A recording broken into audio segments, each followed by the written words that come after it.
कौन कौन कौन? मैं प्यारे आपका दामाद। अच्छा अच्छा, मैं समझना चाहने कौन है।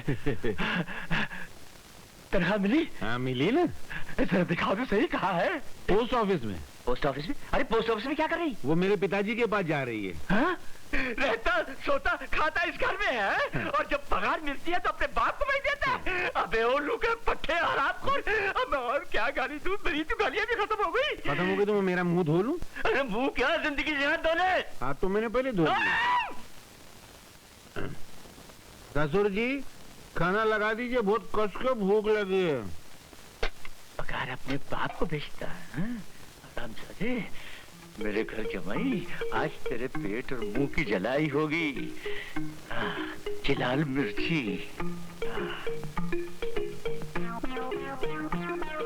हरी मिर्ची। ससुर जी खाना लाइए ना, बहुत भूख लगी है। सबर करो, लाता हूँ।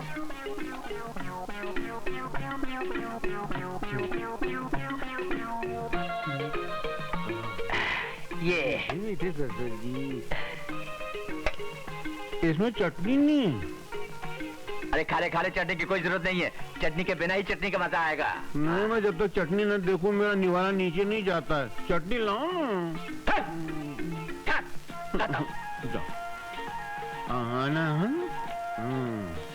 पानी फेंक देता हूँ इधर, और ससुर जी इधर।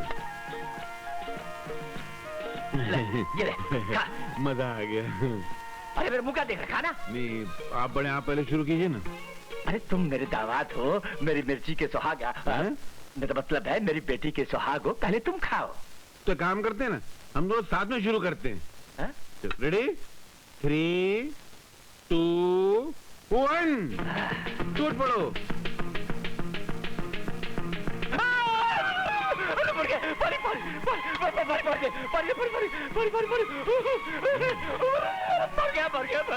वहाँ बाजू में जाके मरो या मैं खाना खा रहा हूँ।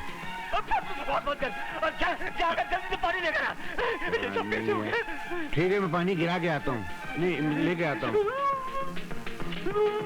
अरे जल्दी गायब।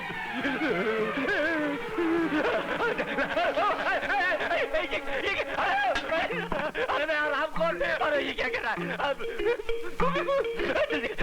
अरे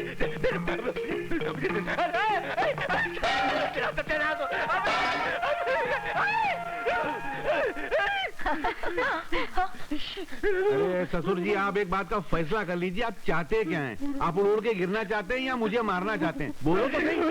अरे प्यारे, ये सब क्या हो रहा है? नहीं, खाना खाते खाते ससुर जी के मुंह में अचानक आग लग गई।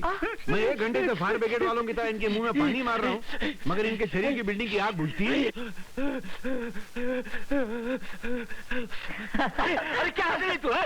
मैं साबुन लगे पैर की तरह दनादन गिरता जा रहा हूँ और तू खुश होती जा रही। अरे मैं खुशखबरी सुनकर आ रही हूँ, इसलिए तो खुश हो रही हूँ। कौन सी खुशखबरी? अरे अपनी पेमा बीमार थी ना, उल्टियाँ कर रही थी, तो मैं डॉक्टर के पास ले गई। उन्होंने बोला कि उसके पाँव भारी है। तो क्या वो पाँव में लोहे की पाइप पहनती है? समझती क्यों नहीं है, मैं नानी बनने वाली हूँ और आप नाना। नाना? नाना? अरे ये कैसे हो सकता है? मैंने तो इन दोनों को कभी अकेले में मिलने ही नहीं दिया। ये कैसे हो गया? रोज रात को जो आप दूध पिया करते थे ना, उसका ये कमाल है। अरे क्या बक रही हो? मेरे दूध पीने से क्या ताल्लुक है इसका? ससुर जी मैं बताता हूँ, मैं उस दूध में हर रात है ना घोड़े को सुलाने वाली नींद की गोली मिला देता था। दूध पीते ही आप है ना हेलीकॉप्टर को शर्माने वाले खराटे लेने लग जाते थे और मैं चुपके से खसक जाता था। अबे और सत्यानाश है तेरा। अबे उल्लू के पट्टे, मैंने नहीं सुनी। खबरदार, ये क्यों पागल की तरह मेरे लड़के पर लकड़ी उठा रहा है तू? मैं बताता हूँ पिताजी, आप है ना, आप दादा बनने वाले हैं और मैं बाप बनने वाला हूँ, और ये नहीं चाहते कि आप दादा बने। अरे ये कौन रहता है मुझे दादा बनने से रोकने वाला और तुझे बाप बनने से रोकने वाला? लेकिन प्यारे, सच सच बता बेटा, तू वाकई बाप बनने वाला है? आपकी कसम। अरे वाह मेरे लाल, क्या खुशखबरी सुनाई है। अरे मैं तो आया था दहेज का फैसला करके अपने बहू और बेटे को साथ में ले जाने के लिए, लेकिन अब मैं अपने पोते को भी साथ में लेकर के जाऊंगा। हाँ, कोशिश कीजिए ना। हाँ, जरा संभल के, आराम से। Oh daddy, I am so happy. भगवान ने आपको इस काबिल तो बना दिया कि आप बिस्तर से उठकर कुर्सी पर तो बैठ सकते हैं। अब मैं आपको इस कमरे में लेटे लेटे बोर नहीं होने दूंगी। आपको रोज हॉल में घुमाया करूंगी। घुमा सकती हूँ ना डॉक्टर साहब? ऑफ कोर्स, हॉल में क्यों, आप सारे बंगले में घुमा सकती हैं। Thank you so much. अच्छा मैं चलता हूँ। ओके। आइए डॉक्टर साहब। देखा डैडी, अब कोई प्रॉब्लम नहीं है, अब बिल्कुल ठीक हो जाएंगे। और देख लेना, थोड़े दिनों के बाद अब बोल भी सकेंगे। हाँ, मुझे विश्वास है। आपका बहुत बहुत शुक्रिया डॉक्टर साहब। नमस्कार। लेकिन मम्मी, मेरी समझ में ये नहीं आ रहा है कि घर में इतनी टेंशन और डैडी की ये हालत होते हुए भी मेरा बर्थडे मनाने की क्या जरूरत है? बेटा, डॉक्टर साहब का कहना है कि हंसी खुशी के माहौल से उनकी सेहत पर अच्छा असर पड़ेगा। लेकिन मेरी बच्ची, ना मत बोल। उनकी सेहत के लिए, उनकी खातिर मान जा। Okay mummy.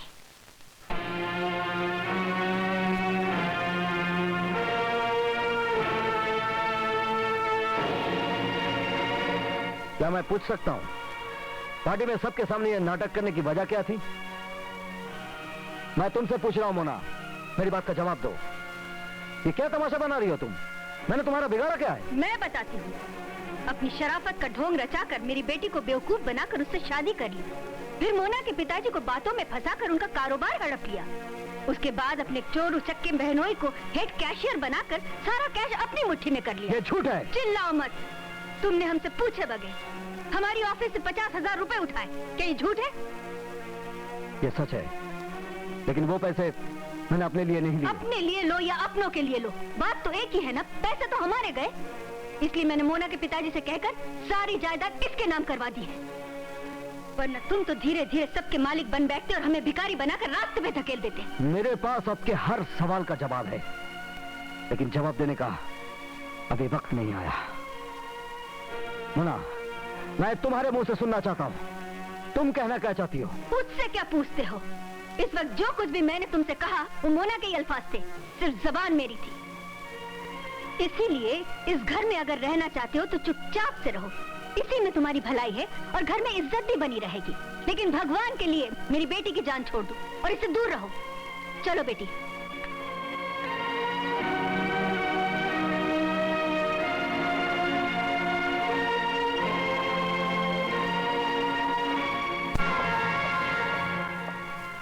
बहुत सह लिया बाबूजी। एक इंसान के बस में जितनी भी सहन शक्ति होती है उससे भी ज्यादा सह लिया। पार्टी में जो कुछ भी हुआ वो तो आपने अपनी आंखों से देख लिया, लेकिन उसके बाद जो हुआ, अगर आप वो देखते तो कहते क्या नहीं, मत रहो यहाँ, चले जाओ यहाँ से। बाबूजी, इस घर में आपके सिवा मेरा कोई है नहीं, इसलिए जाने से पहले आपका आशीर्वाद लेने आया हूं।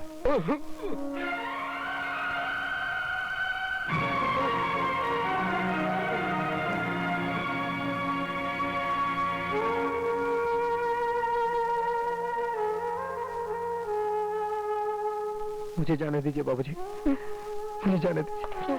बाबूजी, बाबूजी, बाबूजी, ये आप क्या कर रहे हैं बाबूजी? भगवान के लिए मेरे पैर छूकर ये अनर्थ मत कीजिए। अब मेरे पिता समान है बाबूजी, अब मेरे पिता समान है।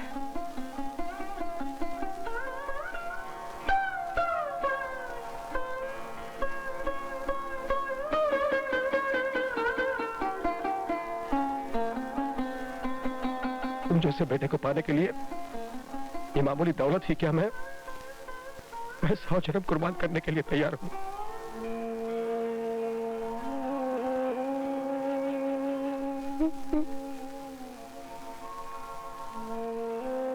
इतनी इज्जत, इतना प्यार इस अनाथ को आज तक किसी ने नहीं दिया। आपके इस प्यार के लिए आपका ये बेटा सब कुछ करने को तैयार है बाबूजी।